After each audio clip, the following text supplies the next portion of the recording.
What if I would tell you that there might be better ways of gathering ideas for your product than talking to your customers, communicating with your stakeholders, understanding the industry?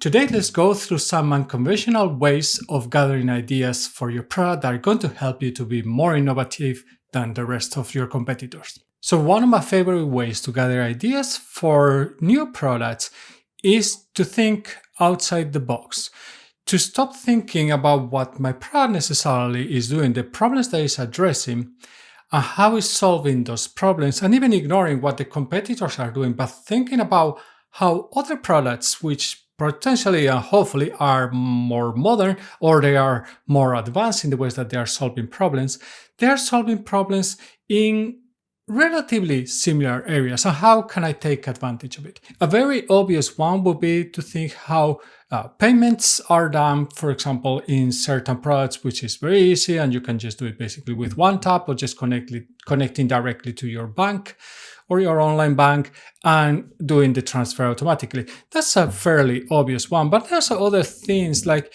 how projects are managed in complex software. So it depends on which products you're working. Projects can be managed in different ways.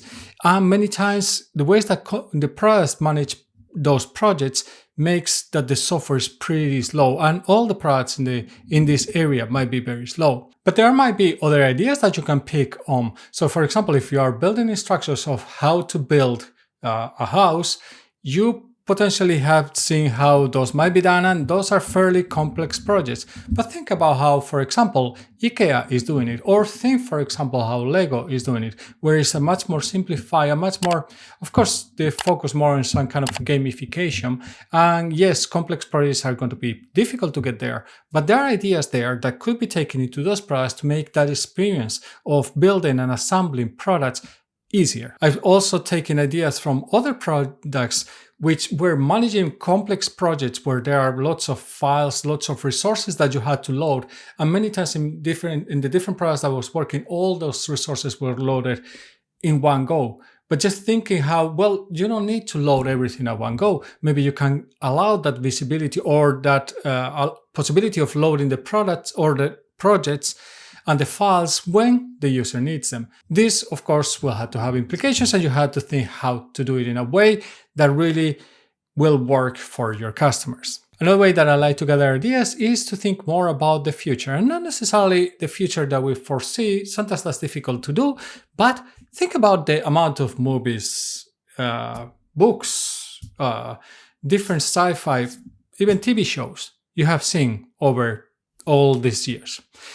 There have been many ideas that have been proposed in some of these books or movies that have been taking over science at some point or another. So think about the concept of internet or a web-connected world. Probably the first novel that covers this was Neuromancer. And Neuromancer was a book that inspired movies like Johnny Mnemonic, also Keanu Reeves there, The Matrix, and others that really look or expand in that concept of very interconnected worlds. AI probably has been in movies forever. Sentient robots, sentient computers has been the concept of many, many different movies from 2001 and probably way before that movie. And even 2001 has something that looks pretty much like an iPad. So there are many ideas that have been shared or that have been addressed in these movies. Of course, they are just hints, they're just moments of something that is shared. It's of course not explained usually in depth. And probably that's good, because if it goes too much in depth, it gets too complex and probably they couldn't explain it properly. So the mystery is good, but from there, you can pick up those ideas of how potentially you could be doing things in the future. Another way that I like to gather innovative ideas for my product is the no rules method, or at least I like to call it that way. With this no rules method, what I like to do is just forget about all the things that you are doing now. Forget about the ways that you are communicating with your customers, the ways that you are doing support, the ways that you are selling, the ways that you are solving the problems. And start thinking, how could you do it in a different way?